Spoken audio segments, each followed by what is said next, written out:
This program has been made possible in part by the following sponsors. The Vancouver Courier newspaper.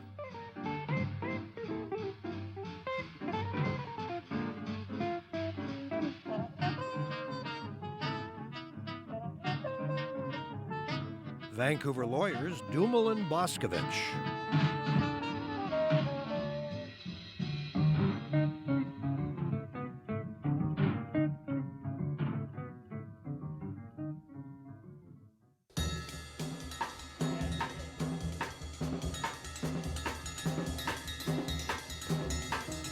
It is often said that we can measure our society by how well we treat our most vulnerable. Who more vulnerable than children? And then why are we going out of our way to spend billions and billions of dollars in time and energy to turn our children into consumers, into consumer units, and to persistently sell them sex, violence, and pharmaceuticals? Well, the answer to those and other questions arise in Joel Bakan's latest book. Joel Bakan is a professor of law at University of British Columbia, and his first book, which then became an award-winning movie, was The Corporation. That one took North America by storm, as it deserved to. It was a terrific book and movie. And this book, Children Under Siege, really follows from The Corporation, how big business targets children. Joel, great to see you as always. And I want to dive right into chapter 4 about Big Pharma, because for my money, that is just about the sickest, most insidious violation of the principles that you spell out in this book.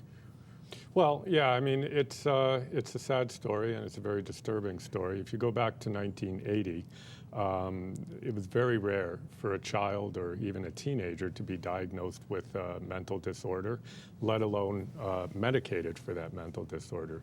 Fast forward to now, over a 30-year period, and it's as common as being medicated with antibiotics for a sore throat. Yeah, now tell the story that you tell early in that chapter about, is it a 13-month-old baby or? Yeah, it's a 2-year-old Yes. girl who is diagnosed as bipolar. And I mean, the important thing to note there is that the psychiatric community didn't even really consider the notion that bipolar disorder could affect children until Dr. Joseph Biederman, who most recently was found to be in all kinds of conflicts of interest at his university in Massachusetts, until he came up with this diagnosis. And then it just spread like wildfire. And before you know it, children who are acting out in various ways are, being diagnosed in a doctor's office for 5 minutes assessment and being prescribed very powerful drugs. Worse than that, we have teachers all over North America who will look at Johnny, who's a little active, and say, Ritalin. Oh, absolutely. As if they're pharmacists. Yeah, and they'll send a note home to school, and in some cases they'll say that until the child is assessed by a physician, the child can't come back into the classroom.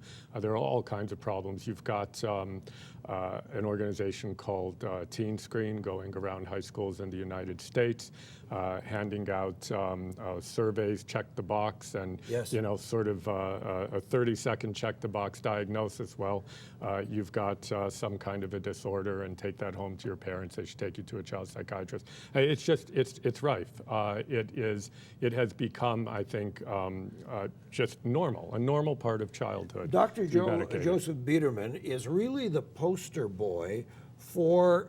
He's far from unique. This is a guy who's been fined millions of dollars, but he acquired millions of dollars from pharmaceutical companies while he's making declarations that this is a disease and that needs that drug and so on. But meanwhile, he's literally on the take of the companies. But he's one amongst thousands of people. Many. I mean, the numbers are staggering. It's in the hundreds of millions a year yes. that pharmaceutical companies are paying to doctors to effectively tout drugs to their colleagues under the guise of continuing medical education.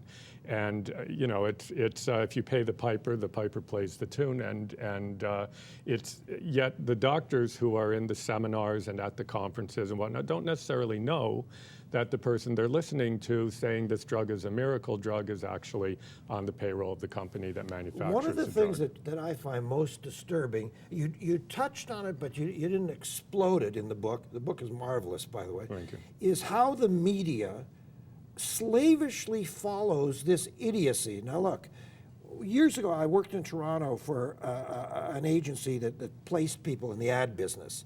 And I met many people whose jobs, 24 hours a day, are to do PR work for pharmaceuticals. That's all they do. Now, those companies, Joel, put out press releases.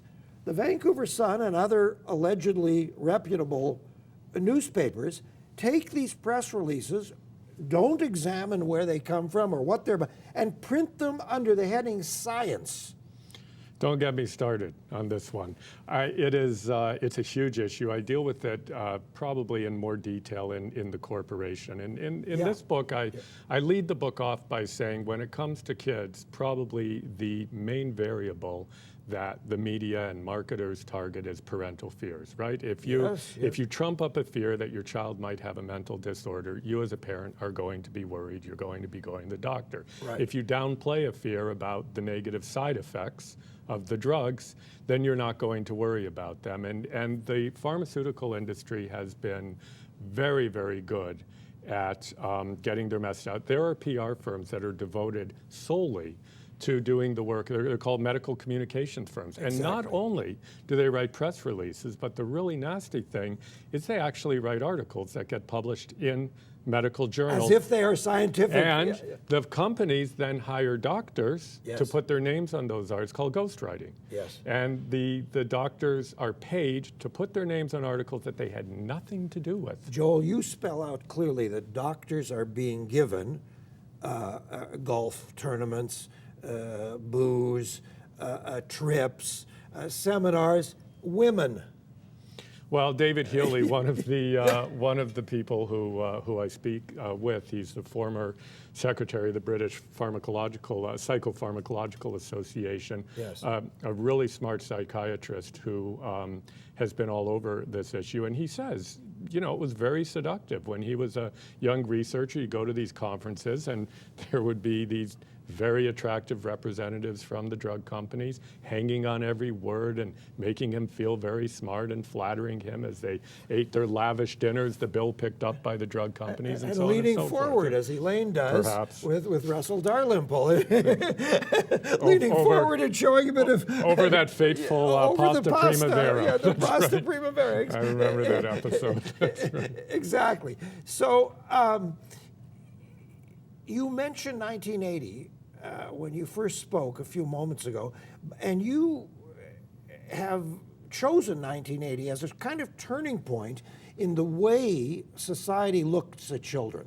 Yeah, when you look at the years, let's say 1880 to 1980, those 100 years, what you see is a revolution in the way that societies, at least in the industrialized democratic world, look at childhood. Take kids out of the mines. Take kids out of the mines, put them into schools. For the first time, you really see a commitment on the part of society to bettering the lives of children, to protecting their best interests, to promoting their health and well-being, all of that. So you have the child-saving movement at the end of the 9th century. You have the rise of public schools. You have increasing layers of public policy and legislation. You have John L. Lewis. You have John L. Lewis. It's a real, I think it's a great moment in our civilization to see this because, as you mentioned at the outset, and Nelson Mandela said this, there's no keener revelation of a society's soul than how it treats its children. Right. So society was getting a better soul. It was bettering its soul. But then in 1980, and it's well known, we see Ronald Reagan gets elected, Brian Mulroney in Canada, Margaret Thatcher, and it's an indication of a real shift in the political and ideological tide towards what we often refer in the academy as neoliberalism. The notion that you should just let markets do their own thing.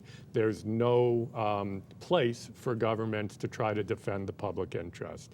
And along with that shift goes the protections that had been in place of children as a key part of the public interest. And now you can sell almost anything to children So, and do it very aggressively and very brilliantly, very subtly playing on children's deepest emotions, working on love and acceptance and fear. Where's that toy? Well, both of us put our toys away for this conversation. But isn't that the biggest marketing thing since Coca-Cola? No, I'm talking about the phone. Absolutely. The smartphone, the iPad, portable gaming consoles, all of these things have done something, again, revolutionary, and that is they've taken children's media use out of the oversight of parents, because now it can be done anywhere, and that's been a revolutionary shift. Not only that, but the compellingness of what they're seeing on the screen. It's interactive, it's gaming, it's social. I mean, when I was growing up, my interaction with media was 3 channels on a television set in the living room. Yes. My mother would come in and she'd stand in front of the television set, and that was it, because we didn't even have remote controls. I couldn't even, change the channel. I had to push her out of the way if I wanted to do that, and that wasn't going to happen. So now, what are we dealing with? We're dealing with iPads, iPhones, we're dealing with MP3 players, we're dealing with computer consoles, gaming consoles. I mean, it's endless. And the recent studies show kids are engaged with commercial media 8 to 10 hours a day. In this, and one of the things I talk about in the book, and it's one of the really interesting areas, I think, is that kids are not now engaged with marketing as an interruption in their lives. No, marketing is now delivering their lives. They're living. In there. Well, they're literally, I see my own kids, I mean, they're literally living their social lives on a marketing platform. Because what's Facebook? It's a marketing platform. Exactly. It's nothing more, nothing less. It's a for-profit enterprise. And the idea of it is to reach kids with marketing, and very subtle marketing, because it's viral, it's embedded. It's not just, here's the TV show and now we're going to see a commercial. The commercial is constantly running through it. How many friends does friends? your son have? Well, my son pulled himself off Facebook because he said it was sucking up too much of his life. Wow. So he has not very many friends as a result of not being on Facebook, because life happens on Facebook for a teenager. We've got a minute left. Just take us back for 1 second. We've got so much to talk about, but Big Pharma, what would you tell parents about a caution? What's the cautionary message to parents who are being told your daughter has this, your son has that, and they should take X medicines? I think the cautionary message is do your research, try to find physicians who are conscious of these issues. They do exist. Get second opinions, get third opinions. I'm not saying that there isn't a place for medication for children's emotional and behavioral problems. Yeah, maybe this much. What I am saying is that it's much larger as a result of pharmaceutical company marketing. As parents, we have to be vigilant, but more than that, I believe we need to deal with this as a society. And you point out in your book, you have 3 pages of lists of pharmaceutical companies that have been fined billions of dollars, rightly so, for these kinds of exact violations. That's exactly right. It's highly organized crime. Yes. All right. On that precious note, we take a little break and remind you that the website to go to is davidberner.com. We welcome your comments, emails, and so on. And we actually have Facebook and Twitter, but I never look at it. And I have no friends, as you'd gather. We want to thank all the nice people who support us and make it possible for us to continue to have these conversations here on Shaw Community Television, Cable 4. Back in a minute.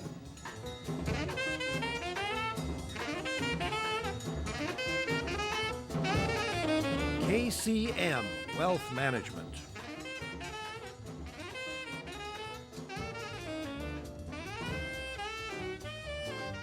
Vancouver lawyers Dumel and Boscovich.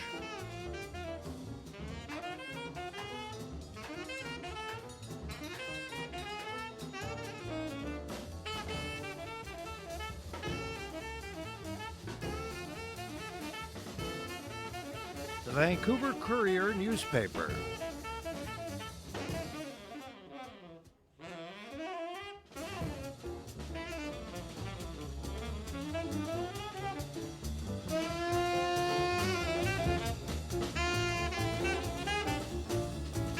Here's an interesting stew. The Gestalt therapist would have a lot of fun with this. Violence, horror, and cruelty. Match that with love, fear, mastery, and fantasy. These are just some of the marketing tools, some of the things being sold through some of the marketing tools to your children. You can find all of these things in Joel Bakan's wonderful new book, Childhood Under Siege, How Big Business Targets Children. Let's talk about those first two chapters. They're quite astounding. I don't, because I'm a 2,000-year-old man, I don't watch any of these mad games that kids play, but heads are being lopped off, arms are being lopped off, women are being chopped into pieces, and so on. And this is great for 18-year-old boys, or 8-year-old boys, I mean. 8-year-old boys. Yeah. Yeah, I mean, this is, it was actually the defining moment for deciding to write this book was when I was throwing a ball around in the backyard with my then 11-year-old son. And I just said to him, because I noticed that he and his friends weren't really watching TV anymore. They were always on the computer. And I said, so what are you guys doing on the computer? I braced myself for the answer. So he said, wow, there's this really cool site, and it's called addictinggames.com. Addictinggames.com. Okay. So at first I thought, well, that's an interesting name. So I went to the site, and it was a lot worse than just being addicting. There I found among the most popular games, one of them was called Boneless Girls. So you have a girl in a thong underwear and a bra, and and basically you manipulate your mouse to torture her. She's unconscious, and her body is limp, and you're forcing her through these really small gaps, and the teaser is something like, throw this babe across the screen. It never gets old to do that. I mean, it's really, and this is a site that's aimed at 8 to 13-year-old boys. What do you do with the argument that some marketers or others would say, oh, children know the difference between fantasy and reality, and children have to work out all this rage they have and so on? Yeah, I mean, I think that, if we're talking about Grimm's fairy tales, or we're talking about Gunsmoke, I mean, I'm not a Bugs Bunny Roadrunner, I'm not adverse to violence, I'm not a Puritan. Right. But some of the stuff you see at these sites, and I compiled a number of the games and wrote a little New York Times piece about it a couple of months ago, because it's quite shocking, and I think that there is a place where we draw a line. Of course kids need to work out fantasy, of course they need to engage with parts of the real world, but there's a level at which we need to be concerned about the fact that marketers are going as far as they can in pushing these emotional hot buttons without any concern at all for the effect it's going to have on kids in order to make money. And one of the interesting things I found in doing the research for this book is I like to do this, and I did it in the corporation. I want to talk to the people who are actually doing it. I don't want to just talk to the people who are talking about the people. Yeah. So I talked to marketers, and basically what they said, and one of the most fascinating people was a fellow named Martin Lindstrom. He wrote a book called Brand Child, which I think the name says it all. And he's a huge guy in the industry. He's the biggest, and so he said, okay, look, this is what we do, and go and look at my book, and I'll show you how to do it. Yeah. We go and we read psychological science. We get consultants who have PhDs in psychology, and we say, what is the psyche of a child? What makes a child tick? What are the emotional hot buttons? And then we figure out the best, most powerful ways to push those buttons as hard as we can in order to get that kid to want the stuff that we're selling. And what is even more interesting is that when you spoke to Lindstrom, is that it? Yeah. And 2 or 3 other huge guys in the industry, guys with a tremendous track record who no doubt own manors in Long Island, right? Yeah. 3 of them quit Yes. and said, we are selling bad ideas, bad values, and bad actions to children, and I can't do it anymore. Yeah, and I think that was one of the most, I guess, surprising interviews for me was with James McNeil, who said that. Yeah. And he's the guy who is widely credited by marketers, and I was sent to him by other marketers. Yes. He's the grand poobah. He's the guy that started it all. He's the guy who in the 1960s said, now that there's television, we can reach children directly. And so he became the kind of guru and godfather of kid marketing.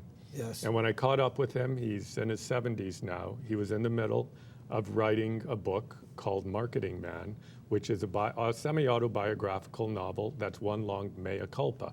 It's a Frankensteinian story. He created this monster, it's out of control, and he thinks that it is having incredibly harmful effects on children in childhood.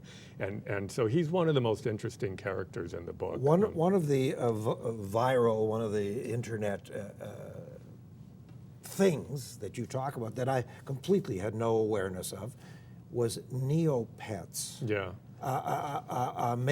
Make-believe animals that children get obsessed about it, but they spend a fortune on them. Unfortunately, I just got an email from them. I had to join all these sites to find out what was going on. So now I'm constantly getting emails from Neopets and Webkins What do they and want from Club you? Penguin. What was they want to tell me I should visit the site, and I'm not playing with my pet enough, because I went on and I didn't feed your penguin. I didn't feed my pet. Because this is the thing. All of these pet sites, which most parents think are really benign, the designers of them have been schooled in the kind of thinking that a fellow who I talk about in the book named John Hobson, who's again one of the grand poobahs of game design.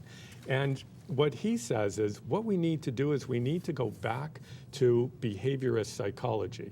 I don't know if for some of the viewers B.F. Skinner means anything, but these were the psychologists who would put a rat in a cage and administer a shock to the rat, and there'd be a lever in the cage, and the rat would start to compulsively hit the lever if it stopped the shock. And then after you stop shocking the rat, every time you put the rat in the cage, you start hitting the lever. So basically what game designers do is they use these same principles of behaviorist psychology in order to get kids to keep playing.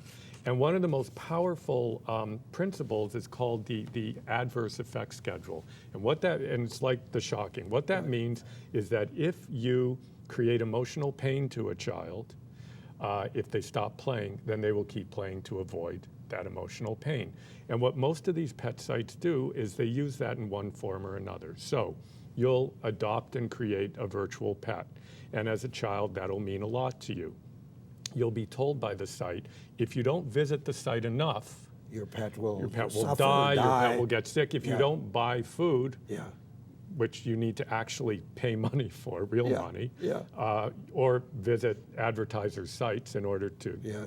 If you don't do that, then your pet will suffer. And so they managed to create these very sticky sites, as the industry calls it, sites that kids want to visit a lot and stay at, because they're afraid of the consequences if they don't. So these are very manipulative sites that go under these kind of benign and warm. I'm playing the Scrabble game that got what's his name, the actor Alec Baldwin, thrown off an American Airlines, and I'm playing 6 games at once with 6 different. And I don't know who these opponents are. And just before we came here, one of my games said I won. And I said, how could I win? We only had 4 moves. But I was beating the guy so badly, he retired. And I feel crushed. I feel... Wait a minute, I thought you were reading my book before you came here. I did read your book, but you know... No, I know. It's very for kids and for teens who are more, I guess, prone or have less consciousness of resistance, or more compulsive or more impulsive, this addictive nature of games. Let's talk about the way, this 1980 mark of yours, the way we've gone from protecting children to the free market and so on. We just had an incident right here in Vancouver that to me is shocking, and it's right out of your book. And that is that WorkSafe BC, whose job apparently is to keep people safe, turned Grant's law upside down. Grant DePatie was dragged to his death. He was working at a late-night gas station, and Jim Sinclair and the BC Fed went to town on this, and they got this law, this legislation, that you have to have 2 people and many safety measures. All of a sudden, last week, WorkSafe BC says, no, you can have 1 person if that person has a trump card or is carrying an umbrella or something. You know, some fatuous nonsense. Now, isn't this exactly the kind of thing you're talking about? Oh yeah. I mean, what I'm talking about doesn't apply only to children. In fact, I think we have 2 very large examples of the effects of deregulation, the effects of government pulling out of the business of protecting public interest. One is the economic collapse in 2008.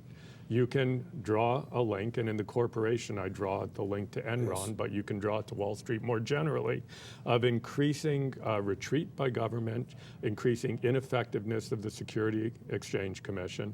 You have Alan Greenspan, in the wake of the 2000 collapse, almost the day after, sitting in front of a congressional committee and saying, I made a mistake. Oops. Oops. Oops, yeah. In thinking yeah. that we could deregulate and rely on the industry to regulate itself. Well, of course. You know, the second example is the Gulf of Mexico disaster, the huge explosion. Yeah. And again, I mean, you know, the blue chip commission that President Obama appointed says unequivocally that this is a result of not regulating properly, of deregulating, of ineffective enforcement. So this sort of free market ideology, this notion that government doesn't have a place in protecting public interests, is society-wide. Yeah. Yeah. We have another 200 subjects to discuss, but we're out of time. All right. Joe, Go marvelous. back to Scrabble. Thank you.